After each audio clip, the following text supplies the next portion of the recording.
Hi, my name is Angela. In this video, I'm going to be talking about PGY2 pharmacy residency options, whether you early commit in your current program or you go through the match process and select a new program. I currently am a PGY1 resident. I'm in an ambulatory care track pharmacy residency program. I'm going through the match process, as I've said in other videos, kind of my experience with that.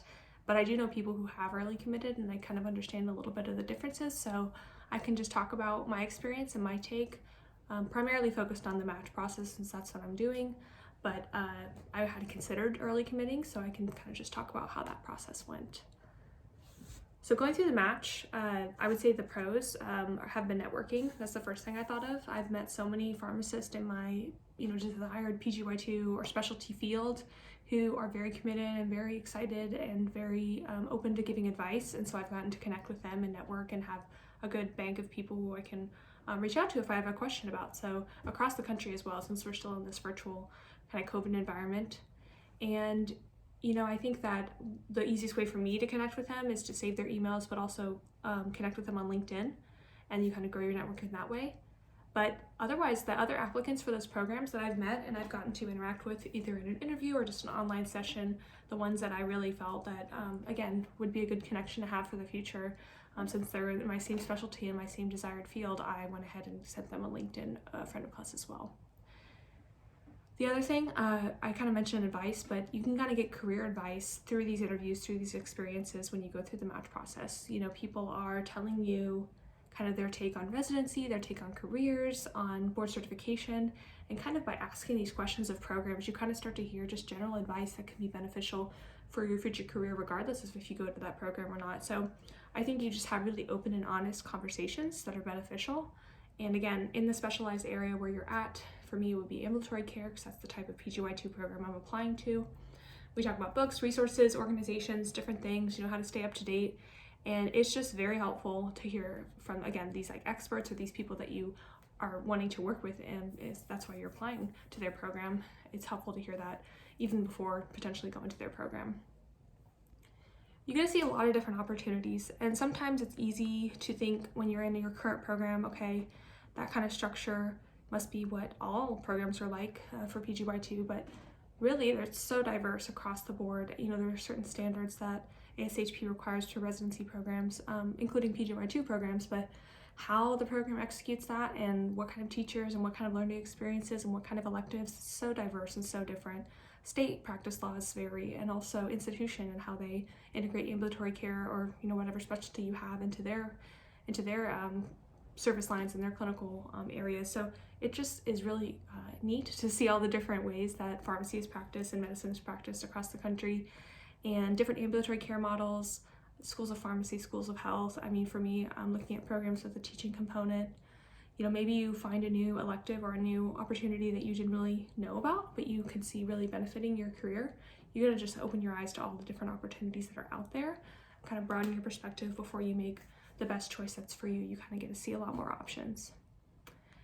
And for some programs that you maybe currently act, you can still go through the match process, but then apply to the PGY2 program that is within your institution. So it doesn't completely rule you out from staying. You say you see other options, but you feel like this is the best fit for you, still your current institution. That's a benefit that the match offers if your program hasn't already early committed those other spots. So what are some of the downsides of the match process? It costs money, of course. When you early commit, you don't have to spend near as much money applying to different programs, attending interviews, paying for going to mid-year if you're not already required to do that, paying to go to these different sessions. Just opening up forecasts again costs money.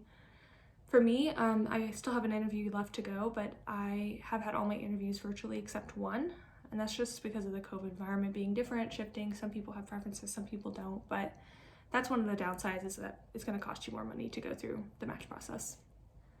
And I would say the biggest downside is just the time component. As a PGY1 resident, it is pretty busy at times. And to have this on top of your plate as an important part of your workload, your future career goals, it's a lot of time to research programs, to meet with them, to ask them questions, to get to know the different models and services and all the different opportunities takes a lot of time to read that and really understand it and to ask questions and to figure out what's the best option for you, just like it was for PGY1. You may have had more time to think about PGY2 options in your current residency, or maybe you even thought about it before you got into a PGY1 residency, but for me it just took a fair amount of time, and again, it's not something you have a lot of when you're in residency. That's a downside. And then I would say it's the same kind of stress that you have with PGY1. With the unknowns of, okay, where am I going to go next year? I have to kind of guess. I don't know early on as in the match. Meeting lots of new people can be something good if you're a social person, but otherwise it can be kind of draining, even in a virtual environment. You prep for these encounters, make sure you look good, make sure your background looks good, make sure you know your questions, know the program, that can be a lot of stress added up over time. So just some of the caution, it's again with the time factor being stressful, but also just going through it can be a stressful experience. And I would say that the PGY2 interviews, I can talk about this in another video, but they are similar to PGY1 interviews in the ways that they ask questions, but they're a little bit different, and it'll honestly depend on your specialty, what is involved in them. But I would say expect a higher level of, again, competency, which makes sense because you've already hopefully gone through a majority of your PGY1 residency. You should be more competent than before. You may have to get licensed in a new state if that's something that you are looking at, if you're moving states, and so that's something to think about. That has an associated cost, time, stress with it. Some programs will have clinics or institutions spread across states, and so you as a resident at that institution may have to get licensed in multiple states. So something to think about. Then lastly, going to a new institution, if you go through the match process and don't match with your current program, there's a whole new orientation period. There's a whole new getting to know people, getting to know a new area, which again can seem like, glass half empty for some people. It's a lot of work, it's a lot of moving, it's a lot of adjusting, but some people could see it as an opportunity to get to know a new institution, grow in skills, and see how a different group of pharmacists do their work compared to the other, and just grow you as an individual as you are exposed to a lot of different things. It can be a good step towards your future career, and that's something I was advised to do back when I was in pharmacy school.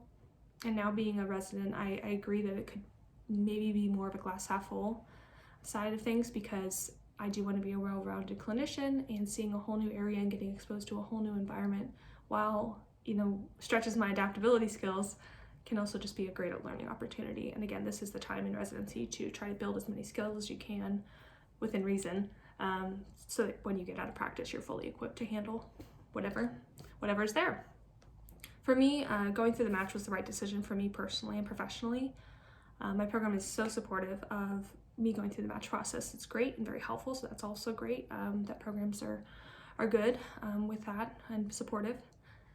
It's almost over for me. Match day is in about 3 weeks, I think. So I'm honestly so glad it's almost over. Again, if I don't match the first time, then I'll go through the scramble and things like that, but it's a lot of work, and I guess it went by fast, but it was a lot of work when I was going through it. So don't feel like there's only one right way, or that even if like me, you had an idea of really committing in your mind that you can only do that when the time comes. Things change, be adaptable, be flexible. And the biggest plus for me has been the networking and seeing all these different innovative models, because I think it's allowed me to be more creative in my thinking as I hopefully go into ambulatory care training. Seeing all the different ways people do things can hopefully make me more creative when I have to do it myself.